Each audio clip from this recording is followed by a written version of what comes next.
Vážené kolegyne a kolegovia, opäť vás dnes želáme pekný deň a vítame vás na tlačovej konferencii ministra práce, sociálnych vecí a rodiny Erika Tomáša, zároveň aj predsedu Hospodárskej a sociálnej rady spolu so zástupcami tripartity po mimoriadnom rokovaní. Nech sa páči, pán minister. Ďakujem veľmi pekne, dámy a páni. Dovoľte, aby sme vás krátko informovali po skončení mimoriadneho zasadnutia tripartity, alebo ak chcete Hospodárskej a sociálnej rady Slovenskej republiky kvôli zavedeným alebo rozhodnutiu USA o zavedení cieľ, tzv. Plošných cieľ na krajiny prakticky celého sveta, ktoré sa môžu mimoriadne negatívne dotknúť aj slovenskej ekonomiky. Najprv stav, v ktorom sa nachádzame. Situácia je po včerajšku a dnešku ešte viac asi nejasná, ako bola predtým. Viete dobre, že prezident Trump a USA najprv uvalili tzv. Recipročné clá na krajiny vrátane Európskej únie. Následne včera pán prezident Trump oznámil, že na 90 dní dočasne pozastavuje účinnosť tých pôvodných cieľ, ale samozrejme tie 25-percentné clá sa predsa len na niektoré komodity vzťahujú naďalej, aspoň podľa posledných informácií. No a rovnakým spôsobom podľa informácií, ktoré sme dostali len počas rokovania tripartity, reagovala aj Európska únia. My však musíme byť pripravení bez ohľadu na to, ako to napokon celé dopadne, a preto sme zvolali tripartitu, preto sme chceli so sociálnymi partnermi rokovať o tom, kde sa nachádzame a aké riešenia si vieme predstaviť. V prvom rade chcem povedať, že predstavitelia Národnej banky Slovenska nás informovali o situácii, ktorá by nastala, ak by naozaj platili tie pôvodné clá. Musím povedať, že v tomto roku Národná banka Slovenska odhaduje hospodársky rast na úrovni 1,9%, s tým, že v tomto roku by sa to zavedenie cieľ mohlo tohto rastu dotknúť len minimálne, ale v budúcom roku, teda v roku 2026, hrozí dokonca to, že by žiadny rast na Slovensku nebol. Jednoducho 0% HDP, čo je už samozrejme veľký problém.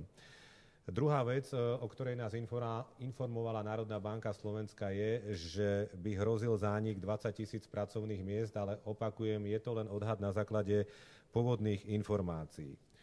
Slovensko by malo obrovský problém, lebo slovenská ekonomika je otvorená a naozaj by sa to do Slovenska dotklo veľmi výrazne. Ďalšiu vec, ktorú chcem povedať, samozrejme, keďže máme na Slovensku 4 automobilky a momentálne sa buduje 5., obrovskú ránu by utrpel automobilový priemysel. Len pre ilustráciu, z celého exportu slovenského do USA až 70% predstavuje automobilový priemysel. A v prípade, že by clá v pôvodnej podobe boli zavedené, tak výpadok na predaj aut by predstavoval na Slovensku 20%, takže nie je to malé číslo. Pozreli sme sa, čo by to urobilo so zamestnanosťou, tak zatiaľ máme nahlásené tieto čísla. Na Slovensku máme okolo 100 000 voľných pracovných miest celkovo. Čo sa týka nahlásených voľných pracovných miest v automobilovom priemysle, stále je tu 12 000 voľných pracovných miest. A čo sa týka priemyslu ako celku, tak ďalších 16 000 voľných pracovných miest. Myslím si, že môžem konštatovať, že tripartita sa zhodla na nasledujúcich postojoch a riešeniach a záveroch. Tripartita uprednostňuje samozrejme riešenia na úrovni Európskej únie. Absolútne podporujeme ďalšie rokovania medzi Európskou úniou a USA a absolútne podporujeme aj eurokomisára slovenského pôvodu, pána Šefčoviča, v týchto rokovaniach. Tripartita absolútne vyjadrila podporu Marošovi Šefčovičovi. V princípe tiež akceptujeme filozofiu, len žiadne prudké pohyby. Jednoducho treba z USA naďalej rokovať, pretože aj teraz sa ukázalo, že pokiaľ tá reakcia Európskej únie nebola úplne prudká, rýchla, tak prišlo k tomu dočasnému odkladu pôvodných cieľ. V rámci týchto 90 dní je potrebné naozaj využiť všetky rokovania na to, aby naozaj tá situácia sa stabilizovala a odvrátila. Samozrejme, podporujeme aj to, že v prípade, že nedôjde k dohode z USA, tak Európska únia by mala pristúpiť k tvrdším recipročným opatreniam. Hovoríme len to, že malo by to byť recipročné opatrenia, by sa mali používať ako tlak, nie hneď ako nejaké finále. Ďalšia vec, na ktorej sa tripartita zhodla, je, že Európska únia by mala poskytnúť tzv. Sektorovú pomoc a špecificky podporovať niektoré sektory. Po ďalšie, Európska únia by mala diverzifikovať svoj obchod a po tretie, dereguláciou by jednoducho mal byť posilnený vnútorný trh Európskej únie, aby sa samozrejme pomohlo ekonomikám členských štátov EÚ. Hovorili sme aj o národnej pomoci, o pomoci na národnej úrovni. Tam musím povedať, že prichádza k možnosti využitia schémy Kurzarbeit. Je to už dobre známa schéma. V takom prípade, ak vznikne reálne prekážka na strane zamestnávateľa a zamestnanec musí zostať doma, tak štát v spolupráci so zamestnávateľmi prepláca 80% mzdy tohto zamestnanca, 60% prepláca štát, 20% zamestnávateľ. 60%, ktorými prispieva štát, je z fondu na podporu skrátenej doby, skráteného pracovného času zo sociálnej poisťovne, kde teda budeme zisťovať, v akom stave tento fond je a koľko peňazí sa tam nachádza a koľko sa do konca roka nachádzať už bude. Viete dobre, že prvé schémy sme poskytli alebo sme ponúkli na pomoc farmárom z tejto schémy Kurzarbeit, takže takýto istú schému zvažujeme použiť v prípade, že to bude nevyhnutné aj v prípade tejto krízy. No a v hre aj šrotovné, rozprávali sme sa aj o šrotovnom, samozrejme tam si to vyžaduje širšiu diskusiu aj s ministerstvom financií. Myslím si, že sme povedali všetko. Áno, tretiu vec, tretí balík opatrení, to chcem povedať za Ministerstvo práce, sociálnych vecí a rodiny. V prípade teda, že by naozaj došlo k zániku niekoľkých pracovných miest, už som povedal, že stále je dostatok voľných pracovných miest na pracovnom trhu, aj v automobilovom priemysle, aj v priemysle ako takom, ale my máme predsa aktívne politiky, alebo ak chcete aktívne opatrenia na trhu práce, rôzne finančné stimuly z európskych peňazí, zručnosti pre trh práce, vzdelávacie rekvalifikačné kurzy, aby tomu každý rozumel. A zároveň som aj oznámil to, že podarilo sa konečne uzavrieť zmluvu, vysúťažiť aj na veľký vzdelávací program v súvislosti s výchovou 20 až 25 tisíc zamestnancov pre priemysel ako taký. Samozrejme súvisí to aj od začiatku s príchodom automobilky Volvo. Dobre viete, že keď vyrastie Volvo na východe Slovenska, môže dôjsť aj k migrácii zamestnancov z iných automobiliek do Volva. Potrebujeme pokryť potom vzniknuté diery, ale samozrejme vytvárajú sa aj nové. Potrebujeme aj doplniť ten pracovný trh o nových pracovníkov vo priemysle ako takom. A preto od mája už začne vzdelávací program výchovy zamestnancov alebo prípravy zamestnancov pre takýto trh práce. Opakujem, 25 tisíc zamestnancov. Takže máme aktívne opatrenia, sme teda pripravení a tie špecifika, o ktorých chceme so sociálnymi partnermi rokovať, sú Kurzarbeit a šrotovné. Toľko za mňa. Ďakujem pekne. Nech sa páči.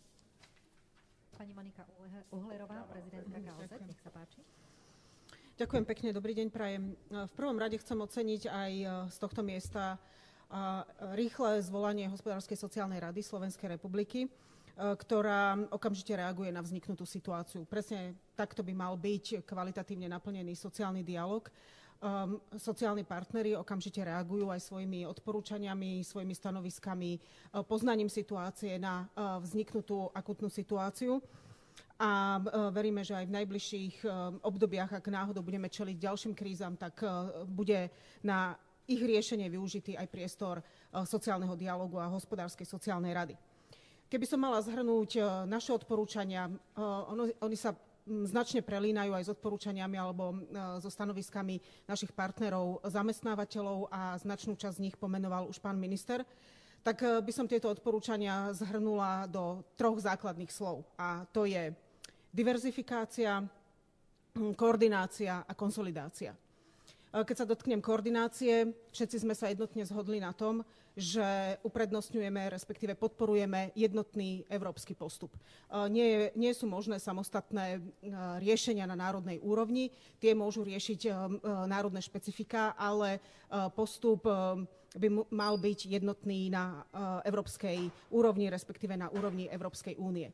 Zároveň podporujeme vyhľadávanie nových možností, nových trhov, nových odbytišť pre dotknutý segment alebo dotknuté produkty, ktoré sú dotknuté týmito clami.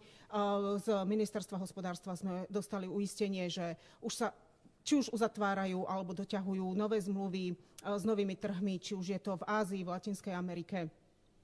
Ďalej podporujeme oveľa intenzívnejšiu koordináciu s krajinami mimo Európskej únie, ako je napríklad Kanada, Austrália, Veľká Británia a podobne.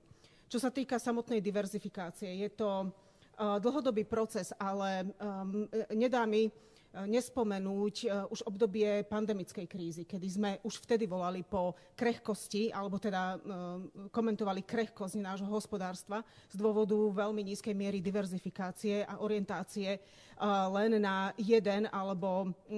jeden silný segment, ako je automobilový priemysel, a tým pádom je naša ekonomika oveľa menej odolná voči vzniknutým krízam alebo takýmto situáciám, ktorým čelíme aj v súčasnosti. A preto bude nevyhnutné v oveľa vyššej miere diverzifikovať národné hospodárstvo do ďalších odvetví. A s tým súvisí aj samotná konsolidácia. Sme v stave konsolidácie verejných financií, pripravuje sa alebo bude sa pripravovať ďalší balík konsolidácie a práve aj tento priestor by mal byť využitý na zvyšovanie efektívnosti verejných výdavkov a ich presmerovanie zo spotreby do rozvojových aktivít. Nedalo nám nedotknúť sa aj aktuálneho problému transakčnej dane, ktorá vyplýva alebo vychádza z ostatného konsolidačného balíka a všetci sme sa zhodli na tom, že toto opatrenie ekonomiku brzdí a nie je v súlade s dosahovaním cieľov alebo teda s tým, čomu chceme predísť aj v súvislosti s uvalením cieľ na krajiny Európskej únie a produkty vychádzajúce z Európskej únie. Čiže toto sú tri základné línie, ktoré odporúčame z pozície Konfederácie odborových zväzov. Musím skonštatovať, že v tejto chvíli sa aj samotná Európska komisia a Európska únia bude musieť zamyslieť, žiaľ, musím to skonštatovať, aj keď nerada, nad možným tlmením svojich ambicióznych cieľov v oblasti environmentálnych opatrení. A to práve preto, aby dopady aktuálnej situácie boli čo najmenej sociálne necitlivé alebo čo najmenej sociálne negatívne. Preto aj na úrovni Európskej odborovej konfederácie diskutujeme ohľadom ambícií Európskej komisie v environmentálnej oblasti, napríklad odsunúť plnenia Fit for 55, dočasné zlacnenie emisných povoleniek alebo dočasnú úpravu, prípadne spomalenie ambícií ohľadom Green Dealu a podobne. V tejto chvíli z našej pozície majú prednosť, ak to mám povedať takto, zachovanie sociálnych štandardov, posilňovanie alebo teda zachovanie zamestnanosti, zachovanie práv zamestnancov a podobne dočasne pred environmentálnymi ambíciami. Takisto sme dostali signál, že Európska komisia už ohľadom týchto opatrení uvažuje naozaj smerom k istému zbrzdeniu. Takisto podporujeme myšlienku šrotovného, ktorá vychádza, alebo teda podpory šrotovného, ktorá vychádza aj z prostredia návrhov zamestnávateľov našich sociálnych partnerov. Odporúčame možno toto opatrenie koordinovať na európskej úrovni, nie len na národnej úrovni, aby nešlo o nedovolenú štátnu pomoc a zároveň by sa mohli oveľa efektívnejšie, intenzívnejšie využiť aj prostriedky z európskych fondov, mohli by sa čerpať oveľa flexibilnejšie na podporu odvetví, ktoré sú najviac zasiahnuté aktuálnou situáciou. No a otázkou je aj pôsobenie technologických gigantov, vrátane sociálnych sietí z Spojených štátov amerických na európskom trhu, zavedenie ich regulácií na pôsobenie na európskom trhu, vyššie zdaňovanie môže byť efektívnejším recipročným opatrením ako napríklad odvetné clá smerom z Európy k Spojeným štátom americkým. Ale táto regulácia alebo tieto opatrenia takisto musia vychádzať z koordinácie na európskej úrovni. Takže toľko k téme amerických cieľ. Neviem, či môžem využiť priestor aj na ďalšie témy alebo ďalšiu tému, ktorá bola komunikovaná na pôde tripartity, ale využijem teda, že tu stojím, tak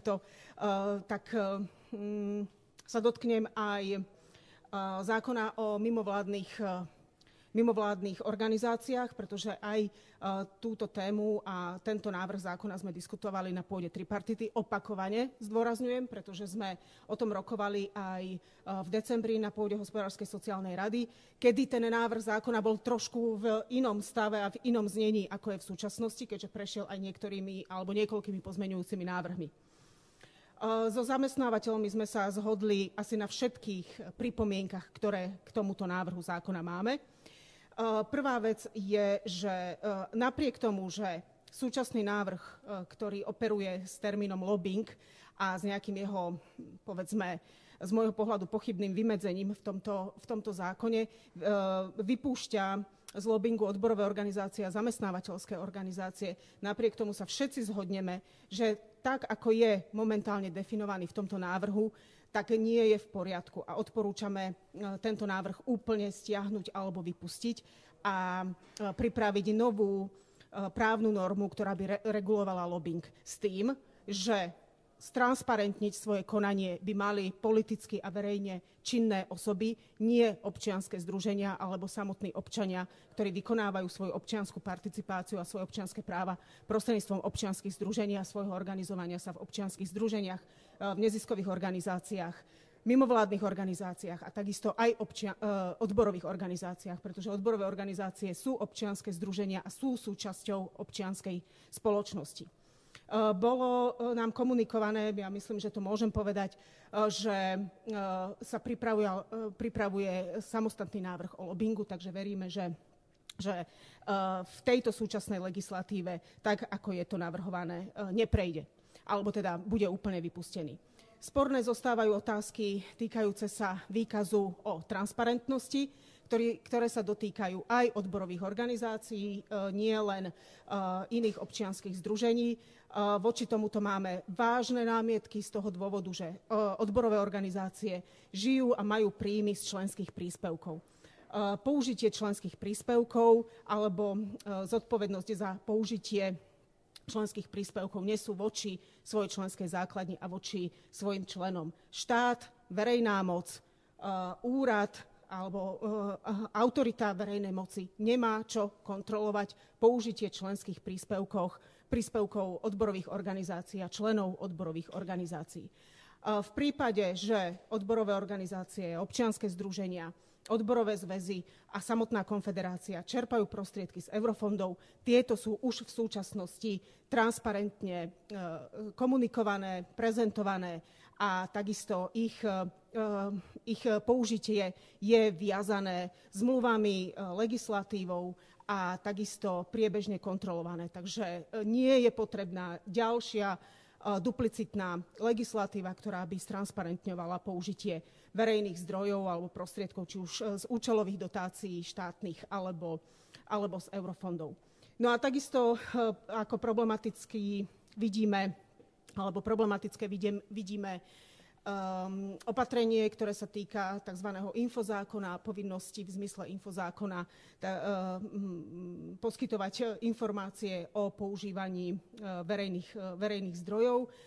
Tu sa obávame opäť zbytočnej administratívnej záťaže a samotnej záťaže napríklad aj našich odborových organizácií, ale aj zamestnávateľských organizácií práve z titulu infozákona. Myslím, že opäť je to postavené takým spôsobom, že tento zákon má byť využívaný na informovanie práve z prostredia autorít a držiteľov moci, respektíve vykonávateľov moci, nie z prostredia občianskych združení samotných občanov a občianskej spoločnosti.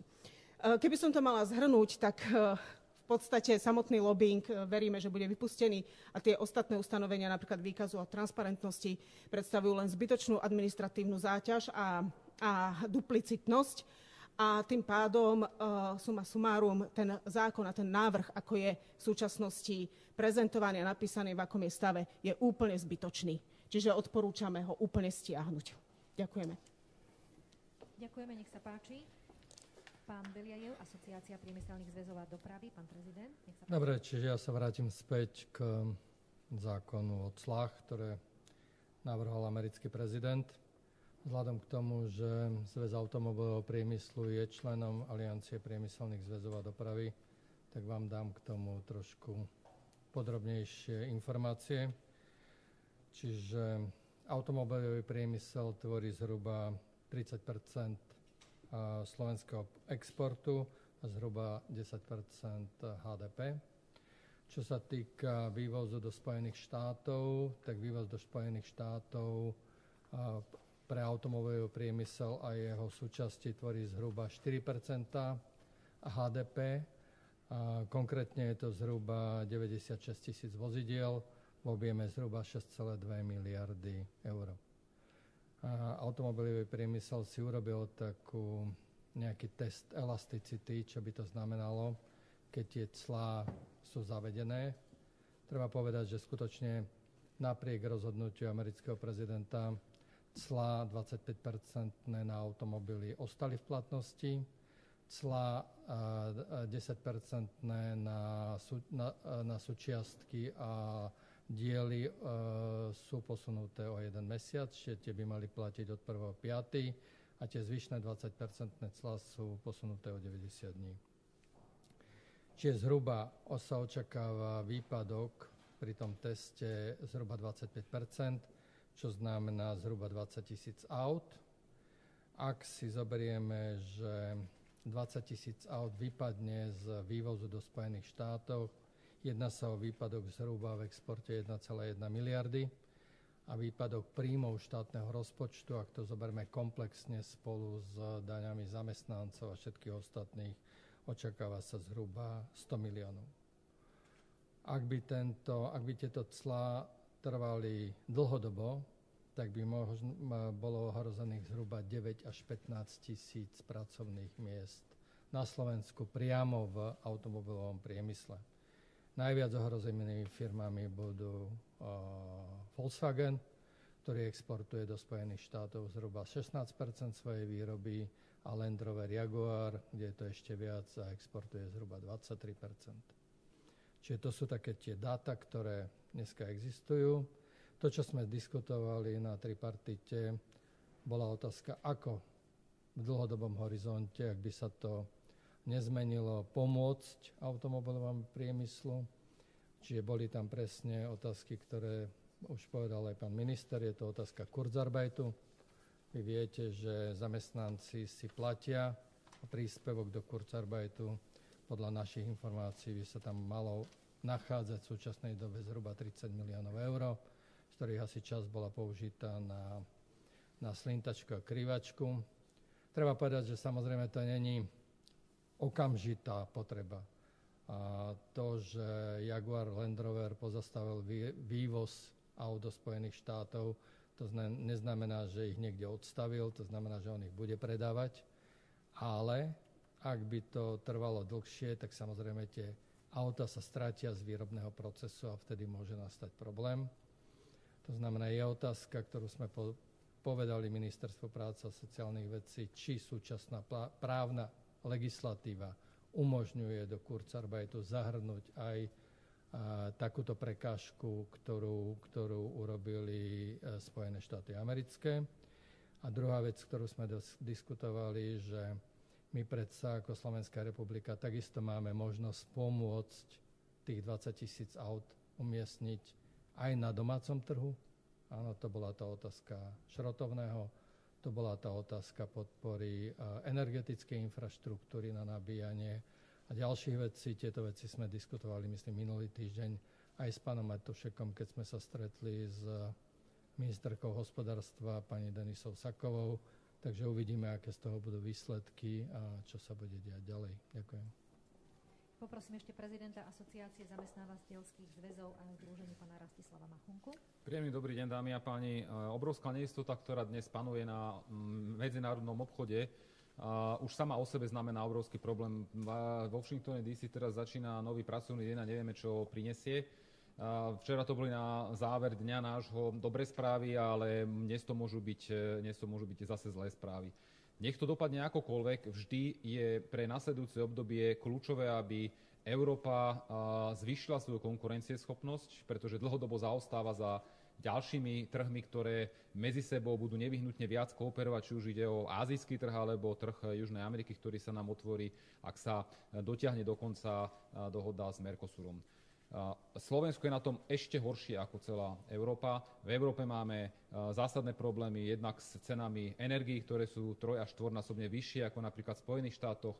Máme vysokú regulačnú záťaž, o ktorej všetci dobre vieme a samozrejme nepridávajú nám ani legislatívy, ktoré sa týkajú vysokých nákladov na environmentálne náklady a Slovensko v tomto smere má ešte oproti krajinám Európskej únie oveľa vyššie daňovo odvodové zaťaženie, ktoré teraz 1.4. bolo ešte zvýšené transakčnú daňou. My sme požiadali práve v tomto kontexte predsedu vlády, aby zrušila sa transakčná daň, pretože nemá žiadnu obdobu v Európskej únii. V Maďarsku, ktoré je dané ako taká krajina, kde funguje, tak je znížená, tak je vlastne kompenzovaná 9% sadzbou dane z príjmu právnických osôb. U nás je to čistý náklad pre firmy, ktoré nemôžu potom predávať svoje výrobky ani v rámci Európy, až nehovoriac o tom, že by mohli konkurovať európskemu trhu. Prichádza čas, pretože sme počuli naozaj veľmi vážne vyjadrenia zo strany Národnej banky Slovenska, ak by sa naplnili tie scenáre, že budúci rok bude nulový rast alebo nebude aj recesia na Slovensku, tak to je čas, kedy naozaj politici budú pravdepodobne musieť prekročiť svoje červené čiary, ktoré sa týkajú nákladov na sociálny systém, na deficit sociálnej poisťovne, počty ministerstiev a razantnej redukcie nákladov na chod štátu a samospráv, počty samosprávnych krajov a podobne. To sú všetky otázky, ktoré tlačíme pred sebou, pretože Slovensko zaostáva v konkurencieschopnosti práve preto, že sme ostatných asi 15 rokov rezignovali na to, že treba robiť reformy a treba pokračovať v reformách, ktoré boli nastolené, ale sústredili sme sa predovšetkým na výdavky, najmä teda sociálneho charakteru. Tento čas, myslím si, že vzhľadom na súčasné okolnosti je u konca. Nemáme produkciu slovenskej ekonomiky na takej úrovni, aby sme dokázali súčasný stav sociálneho systému do budúcna uživiť a dokázali toľko vyprodukovať. Veľmi pekne ešte predtým, než budete mať možnosť položenia otázok, musím sa vyjadriť teda aj k bodu číslo 2, a to k zákonu o neziskových organizáciách. Pani prezidentka Uhlerová využila svoj mediálny priestor a povedala, že zhodli sme sa na tom, že tento zákon nie je dobrý a dokonca, že ho treba stiahnuť. Tak len chcem upresniť, že nie celá tripartita sa na niečom takom zhodla. Ja ako zástupca vlády a predseda tripartity chcem teda povedať, že tento bod bol zaradený do programu na základe žiadosti RUZ. Vyhoveli sme tomu a diskutovali sme o tomto poslaneckom návrhu zákona. Ako zástupca vlády chcem povedať, že podporujem aj ja, aj celá vláda tento poslanecký návrh zákona v zmysle, že je potrebné zvýšiť transparentnosť financovania mimovládnych organizácií. Ak politické strany musia vykazovať transparentnosť pri svojom financovaní, tak takisto to musia robiť aj mimovládne organizácie. Samozrejme, všetko závisí od miery poskytovaných údajov. O tom sa teraz vedú politické rokovania na úrovni koaličnej rady a aj strana Hlas má k tomu svoje pripomienky, ale tá základná línia aj vlády, aj strany Hlas sociálna demokracia je, že podporujeme zvýšenie transparentnosti financovania mimovládnych organizácií. A jediné, čo zaznelo, je to, že sme dali prísľub, ja ako predseda tripartity, že keď už bude známa finálna verzia tohto poslaneckého návrhu zákona, tak bude predložená na pripomienkovanie tripartite, tak len aby sme upresnili tú situáciu k bodu číslo 2 na tripartite. Ešte chcem povedať, že sa očakáva, že o tomto zákone sa bude v parlamente rokovať na budúci útorok o 14:00, ak sa to teda nezmení. A prisľúbili sme, že dovtedy už bude finálny návrh tohto zákona a bude aj predložený sociálnym partnerom. Ďakujem pekne. Nech sa páči, vaše otázky. Dobrý deň, Lukáš Fila, televízia Markíza. Ja by som sa ešte vrátil k tej možnej skokovej nezamestnanosti. Rozumiem tomu správne aj podľa toho, čo vy ste vraveli, že nejaký skokový náraz nezamestnanosti nám v tejto chvíli nehrozí, áno? Tak svedčia o tom aj údaje Národnej banky Slovenska, lebo keď si zoberiete, že v súčasnosti máme napriek historicky najnižšej nezamestnanosti 160 000 nezamestnaných ľudí, disponibilných dokonca 140 000, to je tých, ktorí sú okamžite pripravení nastúpiť na trh práce, tak Národná banka hovorí o potenciálnej strate a zániku 20 000 pracovných miest. Takže nie je to skokovitý nárast a ešte raz hovorím, že máme teraz na trhu k dispozícii 100 000 voľných pracovných pozícií, z toho podľa našich analýz sme vyčíslili, že 12 000 ešte v automobilovom priemysle a 16 000 ďalších v priemysle a pripravujeme cez aktívne opatrenia trhu práce ďalších ľudí, čiže sme na to pripravení. K tomu Kurzarbeitu, vy ste hovorili, že to chcete financovať z vlastných zdrojov, teda myslím zo štátnych zdrojov, alebo sa do toho má zapojiť aj nejakým spôsobom Európska únia, vy keď ste na ministeriálskej rade, či už ste o tom aj nejakým spôsobom diskutovali? Pozrite sa, Kurzarbeit má svoje pravidlá, on je financovaný z tzv. Podfondu, keď to tak môžem povedať, pre skrátenú prácu. Tam sa zhromažďujú počas roka prostriedky, správne povedal pán Beliajev, že je tam takmer 30 miliónov eur. V súčasnosti ale ten objem peňazí sa počas roka zvyšuje, takže my môžeme Kurzarbeit financovať aj na národnej úrovni v prípade, že sú splnené samozrejme podmienky pre Kurzarbeit, to je potrebné povedať. Otázka je, v akom objeme a na aké obdobie. V súčasnosti Kurzarbeit sa poskytuje dočasne 6 mesiacov buď spolu 6 mesiacov, alebo aj jednotlivo v tých 6 mesiacoch počas 2 rokov. Ale pani prezidentka Uhlerová správne povedala, že mali by sme sa snažiť už potom o presadzovanie takejto schémy alebo takýchto schém možno aj na úrovni Európskej únie a možno využiť aj európske prostriedky, pretože situácia je výnimočná. Rovnako to platí možno aj pre šrotovné, aby naozaj nebolo šrotovné považované za nepovolenú štátnu pomoc. Ale to, čo je dôležité, je, že sme sa dohodli, že ideme už vopred diskutovať o týchto opatreniach a o ich nastavení, aby nás to teda neprekvapilo a treba byť pripravený bez ohľadu na to, že vidíte, tá situácia sa mení z dňa na deň a takýto prísľub sme samozrejme dali. Pokiaľ bude potrebná v prípade Kurzarbeitu úprava alebo rýchla novelizácia zákona, tak sme pripravení k nej pristúpiť. Moja posledná otázka smerovala práve k tomu šrotovnému, to sa bavíme iba o nejakej úplne iniciačnej fáze vôbec tej idei, že to iba nemá to žiadne konkrétne konflikty. Presne tak, dnes bolo prvé mimoriadne zasadnutie tripartity a na stôl sme položili všetky možné riešenia, ktoré by mohli pomôcť a jedným z týchto riešení by mohlo byť aj známe šrotovné, ale toto bolo naozaj prvé stretnutie, prvý nástrel. Sme pripravení reagovať potom v závislosti od vývoja situácie, samozrejme. Možno bodaj by už neboli potrebné takéto špeciálne opatrenia, to by bolo samozrejme najlepšie pre Slovensko aj pre slovenskú ekonomiku. Katarína Borovská, Slovenský rozhlas. Ja sa len chcem ubezpečiť, že to, čo zaznelo, že teda transakčná daň nie je v súlade s tým dosahovaním cieľov, či to je bod, na ktorom sa zhodla celá. Nie, aj to nie je pravda. Preto chcem upresniť, takisto jak pri mimovládnych organizáciách, aj tu pri tomto bode, pri transakčnej dani nie je zhoda tripartity na tomto bode. To, čo som pomenoval ako zhodu, bolo pri tom prvom bode, pri európskych riešeniach, domácich riešeniach, tu myslím, že nikto nemá námietky, ale pri transakčnej dani ako takej sa musíme rozprávať o tom, že v prípade, ak by malo dôjsť k nejakej úľave na transakčnej dani alebo dokonca k jej zrušeniu, tak musí prísť samozrejme aj protinávrh na kompenzáciu výpadku v štátnom rozpočte, pretože samozrejme transakčná daň bola súčasťou konsolidačného balíka. Takže v koalícii sa diskutuje o transakčnej dani, ale musí sa diskutovať aj o náhrade za tú transakčnú daň. To je podľa mňa korektný prístup. A už prišli aj nejaké návrhy na tú kompenzáciu? Viete čo, nie som súčasťou koaličných rokovaní k tejto téme, takže aktuálnu informáciu zatiaľ nemám, ale je správne, že sa diskutuje o tom na koaličnej rade a nie spôsobom, že sa bude presadzovať takýto návrh s opozíciou, lebo v takom prípade by podľa koaličnej dohody došlo k jej porušeniu. Sa chcel spýtať a naviazať na pána Machunku, ktorý hovoril, že skrz to, že bude v roku 2026 možno naše HDP okolo nuly, ako to možno vnímať vy za vládu, že je teda vláda možno ochotná prijať prísnejšie opatrenia, prípadne, tak ako on naznačil, siahnuť na niektoré z tých podpor, o ktorých rozpráva?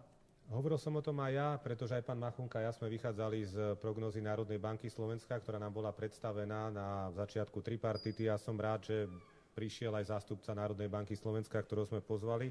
A on teda povedal, že za určitej situácie, pokiaľ by sa už nič nezmenilo na tom pôvodnom scenári, ktorý sa ale mení, ako vidíte, tak by naozaj hrozilo na budúci rok možno 0% rast. Ono je to neúplne presný výraz, teda žiadny rast.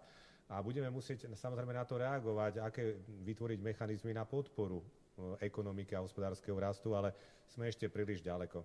Ja môžem len zopakovať, že každý musí nejakou svojou časťou prispieť a viete dobre, že napriek trojdňovým intenzívnym diskusiám, rôznym pochybnostiam a musím povedať aj politickému hochštaplerstvu zo strán niektorých opozičných, dnes parlament schválil novelu zákona o dôchodkovom starobnom sporení, ktorá umožňuje investovať časť majetku z druhého piliera aj do slovenských infraštruktúrnych projektov, čím chceme podporiť rast. A opäť chcem zopakovať, že je to dobrý nápad, dobrá idea, ktorá tu už bola dlhé roky a vôbec tu nejde o branie peňazí ľudí z druhého piliera, ale len o investovanie týchto peňazí. Tieto peniaze ani v súčasnosti na účtoch sporiteľov neležia, oni sa neustále točia a investujú a takto to bude aj v tomto prípade, pokiaľ dôchodkové správcovské spoločnosti, ktoré sa starajú o tento majetok, sa dobrovoľne rozhodnú, že infraštruktúrny projekt na Slovensku bude dobrý,